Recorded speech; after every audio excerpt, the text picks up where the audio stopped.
Hey Abdul, I have a question. What are the four types of Islamic finance? Oh, the four types of Islamic finance. What a question. So the first one is the Mudaraba. So Mudaraba involves two parties only. One is the Rab al Mal, that is a financier, and one is the Mudarab, that's a skill-based operator.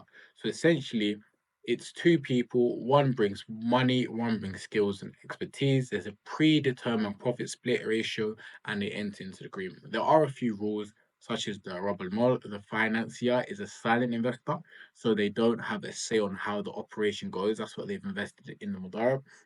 The Mudarab doesn't put money into the agreement. They simply have the skill base and decide what's going to be done.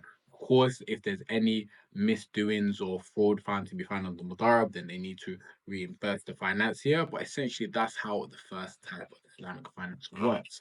Now, another type of Islamic finance is the sukuk, which is an Islamic bond. So, if you're familiar with typical bonds in the West, essentially you buy into a bond, they're usually government, and then they pay you a coupon, which is usually an interest rate. Of course, in Islam, they try to avoid it. Riba is forbidden. So a typical Islamic bond is sukuk is people buy into it, but it's usually backed against a specific asset, and instead of an interest, it pays a profit based on the asset it's based against. So the usually the difference in Islamic finance or normal finance, instead of profit, instead of interest, it's profit, and it's usually backed by a specific asset.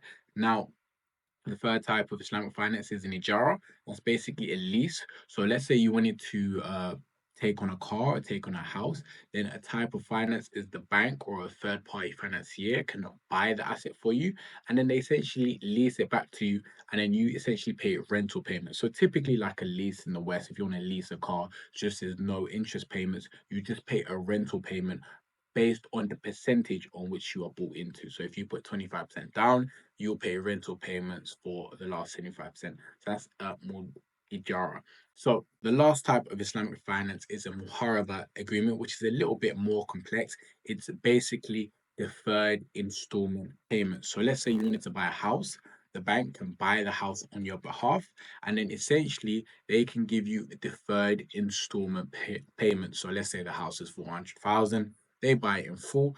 You can buy off them in deferred payments, so that means later on, and installments, which means many payments, not at once. So they can be four payments of 100,000 spread across 4 or 5 years. So essentially, instead of them buying it and then giving you a mortgage and then you paying that over a long time, they buy it and you defer, pay it later in installments, multiple payments. So that is a Muharaba based agreement.